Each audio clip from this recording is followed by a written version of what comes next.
ಒಂದಲ್ಲ ಎರಡಲ್ಲ ಮೂರಲ್ಲ ನೀವು ಕನ್ನಡ ಸಿನಿಮಾ ಇಂಡಸ್ಟ್ರಿಗೆ ಅಲ್ಲ ಕನ್ನಡ ಅಂತ ಬಿಟ್ಟು ಅಲ್ಲ ಸಿನಿಮಾ ಇಂಡಸ್ಟ್ರಿಗೆ ಎಂಟ್ರಿ ಕೊಟ್ಟು 50 ವರ್ಷಗಳು ಸರ್. 2025ಕ್ಕೆ 50 ವರ್ಷನೂ ಕಂಪ್ಲೀಟ್ ಆಗಿ 51ನೇ ವರ್ಷ ಕಾಲಿಟ್ಟಿದ್ದೀರಾ ಸರ್. ಹೇಗಿದೆ ಸರ್ ಆ ಫೀಲ್? ಏನು ಅದು ಹೇಳಿದ್ನಲ್ಲ, ಅದೆಲ್ಲ ಮರೆತು ಬಿಟ್ಟಿದ್ದೀನಿ. ಮುಂದಕ್ಕೆ ಏನು ಮಾಡ್ತಾ ಇದ್ದೀನಿ. ಆದ್ರೂ ಕೂಡ 50 ವರ್ಷ ಈಜೋದಂದ್ರೆ ಏನು ಕಡಿಮೆನಾ ಸರ್? ಇನ್ನು 50 ವರ್ಷ ಈಜಬೇಕಲ್ಲ, ಅದಕ್ಕೆ ಸ್ಟ್ರೆಂತ್ ಇರ್ಬೇಕು ನಮಗೆ. ತಯಾರಿ ಹೆಂಗೆ ನಡೀತಾ ಇದೆ ಸರ್? ನಡೀತಾ ಇದೆ, ಸ್ಕ್ರಿಪ್ಟ್ಗಳು ಮಾಡ್ತಾಯಿದ್ದೀನಿ. ಒಂದು ಹಿಸ್ಟಾರಿಕಲ್ ಸಬ್ಜೆಕ್ಟು ಮಾಡ್ತಾಯಿದ್ದೀನಿ, ಒಂದು ಸೋಷಿಯಲ್ ರೆಲೆವೆನ್ಸ್ ಫಿಲಮು ಮಾಡ್ತಾಯಿದ್ದೀನಿ. ಓಕೆ, ನಿಮ್ಮ ಮತ್ತು ಅಂಬರೀಷ್ ಸರ್ ಅವರ ಒಡನಾಟದ ಬಗ್ಗೆ? ಅಂಬರೀಷ್ ಒಂದು ದಿನಕ್ಕೆ 4-5 ಸರಿ ಆದರೂ ಅಂಬರೀಷ್ ನನಗೆ ಜ್ಞಾಪಕ ಬರದೇ ಹೋಗೋದೇ ಇಲ್ಲ. ಯಾಕೆಂದರೆ ಅಂಬರೀಷು ನಮ್ಮ ಜೊತೆಲೇ ನನ್ನ ತಮ್ಮ ಸಂಗ್ರಾಮ್ ಸಿಂಗ್ ಹೇಗೆ ನನಗೆ ಜೊತೇಲಿ ಬೆಳೆದ್ನೋ ಹಾಗೆ ಅಂಬರೀಷ್ನು ನನಗೆ ಲೈಕ್ ಎ ಬ್ರದರ್. ನನ್ನ ಮನೆಯಲ್ಲೇ 3 ವರ್ಷನೋ 2 ವರ್ಷ ನಮ್ಮ ಮನೇಲೇ ಇದ್ಬಿಟ್ಟಿದ್ದ ಅಂಬರೀಷ್. ಅವ್ರ ಮನೇಲಿ ಏನೋ ಗಲಾಟೆ ಮಾಡ್ಕೊಂಡು ಬಂದುಬಿಟ್ಟಿದ್ದ, ಅವ್ರ ತಂದೆ ಕಾರ್ ಕೊಡಿಸಿಲ್ಲ ಅಂತ. ಆವಾಗ ನಮ್ಮ ಮನೆಯಲ್ಲೇ ಇದ್ದ. ನಮ್ಮ ಮನೆಯಲ್ಲಿ ಮಾಡಿ ಮನೆ, ಅದ್ರ ಕೆಳಗಡೆ ಒಂದು ಬ್ಯಾಚುಲರ್ ಕ್ವಾರ್ಟರ್ಸ್ ಇತ್ತು. ನಾನು ನನ್ನ ತಮ್ಮ ಇರ್ತಿದ್ವಿ. ಸೊ ಅಲ್ಲೇ ಒಂದು ಬೆಡ್ ಇಟ್ಕೊಂಡು ಅಲ್ಲೇ ಅಂಬರೀಷ್ ಇದ್ದು. ಸೊ ಅಲ್ಲಿಂದ ಅಂಬರೀಷ್ನ ನನಗೆ ಗೊತ್ತು. ನನ್ನ ಒಂದು ಮೋಟರ್ ಸೈಕಲಲ್ಲಿ ನಾನು, ವಿಷ್ಣು, ಅಂಬರೀಷ್ 3 ಜನ ಮೈಸೂರಲ್ಲಿ ತಿರುಗಾಡ್ತಾ ಇದ್ವಿ. ಪುಟ್ಟಣ್ಣ ಕರೆದು ಒಂದು ದಿವಸ ನಾನು ಬೈದರು, ಅವರಿಬ್ಬರು ಆ್ಯಕ್ಟ್ರುಗಳು ಕಣೋ, ನೀನೆಲ್ಲ ಸಂತೆಪೇಟೆಲೆಲ್ಲ ಅವ್ರನ್ನ ಶೋ ಮಾಡಿ ಕರ್ಕೊಂಡು. ನಾನಿಲ್ಲ ಸರ್, ಅವರೇ ಹೋಗಬೇಕು, ಅಲ್ಲಿಗೆ ಹೋಗಬೇಕು, ಅಲ್ಲಿ ದೋಸೆ ತಿನ್ನಬೇಕು, ರಾಜು ಹೋಟ್ಲಿಗೆ ಹೋಗಬೇಕು ಅಂದರೆ ಹೋದ್ವಿ ಸರ್ ಅಂತ. ಸೊ ಹಾಗೆ ನಮ್ಮನೆ ಎಲ್ಲ ಆಗು ಹೋಗುಗಳಲ್ಲಿ ಅಂಬರೀಷ್ ತುಂಬ ಇದ್ದ.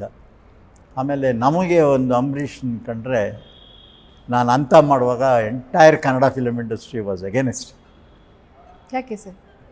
ಅವನೇನು ರೀ ಹೀರೋ ಅಂತ, ಅವನು ವಿಲನ್ನ ತಗೊಂಬಂದು ನೀವು ಹೀರೋ ಮಾಡ್ತಾಯಿದ್ದೀರಾ ಹೆಂಗೆ ಅಂತ. ಇಲ್ಲಪ್ಪ, ನಾನು ಅಂಬರೀಷ್ ಅಂತಲ್ಲ, ಅಂಥದ್ದು ಕನ್ವರ್ಲ್ ಅಲ್ಲಿ ಕ್ಯಾರೆಕ್ಟ್ರಿಗೆ ಅವ್ನು ಸೂಟ್ ಆಗ್ತಾನೆ ಅಂತ. ಸೊ ಯಾರೂ ಒಪ್ಪಲಿಲ್ಲ ಫಸ್ಟು, ಯಾರೂ ಒಪ್ಪಲಿಲ್ಲ, ಫೈನಾನ್ಸು ಕೊಡಲಿಲ್ಲ. ಪಿಕ್ಚರ್ ಅರ್ಧದಲ್ಲೇ ನಿಂತೋಯ್ತು ಪಾಪ. ಆವಾಗ KCN ಚಂದ್ರು ಅವರು ಮಾರುತಿ ಅವರ ರಿಲೇಟಿವ್ ಆಗಿದ್ದರಿಂದ ಚಂದ್ರು ಅವರು ಫೈನಾನ್ಸ್ ಮಾಡಿ ಪಿಕ್ಚರ್ ಮುಗಿಸ್ಕೊಟ್ರು. ಚಂದ್ರು ಅವರು ಆಮೇಲೆ ಪಿಕ್ಚರ್ ನೋಡಿ ಕೂಡ ಅವ್ರಿಗೂ ಇಷ್ಟ ಆಗಲಿಲ್ಲ ಪಿಕ್ಚರ್. ಏನು ತುಂಬ ಡ್ರೈ ಆಗಿದೆ ಪಿಕ್ಚರ್, ಲವ್ ಇಲ್ಲ, ಲಕ್ಷ್ಮಿ ಅಂತ ಕ್ಯಾರೆಕ್ಟರ್ ಹಾಕ್ಕೊಂಡು ಎತ್ಕೋತಾ ಅವಳನ್ನ ಪ್ರೆಗ್ನೆಂಟ್ ಮಾಡಿಬಿಟ್ಟಿದ್ದೀರಾ. ಅದು ಸರಿ, ಇದು ಕತೆ ಹೀಗಿದೆ, ಪಿಕ್ಚರ್ ಹೀಗಿದೆ, ನೀವು ನೋಡಿ ಜನ ನೋಡ್ತಾರೋ ಬಿಡ್ತಾರೋ ನನಗೇನು ಗೊತ್ತು, ನಿಮಗೆ ಎಷ್ಟು ಗೊತ್ತೋ ನನಗೂ ಅಷ್ಟೇ ಗೊತ್ತು ಅಂತ. ಕೊನೆಗೆ ಪಿಕ್ಚರ್ ರಿಲೀಸ್ ಆದಮೇಲೆ ಎಂಟೈರ್ ಇಂಡಿಯಾನೇ ಇಲ್ಲಿತ್ತು ಅವತ್ತು ಆ ಪಿಕ್ಚರ್ ನೋಡೋದಕ್ಕೆ.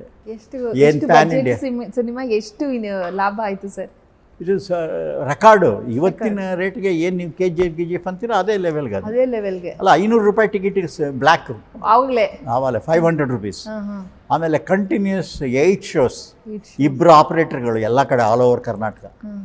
ಒಬ್ಬ ಆಪ್ರೇಟ್ರು 12 ಗಂಟೆಗೆ ಹೋದರೆ ಮತ್ತೆ ಇನ್ನೊಬ್ಬ, ಯಾಕೆಂದರೆ ಆ ಥರ ಕಂಟಿನ್ಯೂಸ್ ಶೋಸ್ ನಡೆದಿದ್ದು ಇನ್ನು ಯಾವ ಹಿಸ್ಟ್ರಿನಲ್ಲಿ ಯಾವ ಪಿಕ್ಚರು ಎಲ್ಲೂ ಇಲ್ಲ ಅಂತ ಕಾಣುತ್ತೆ, ಇಂಡಿಯಾದಲ್ಲೇ ಇಲ್ಲ ಅಂತ ಕಾಣುತ್ತೆ.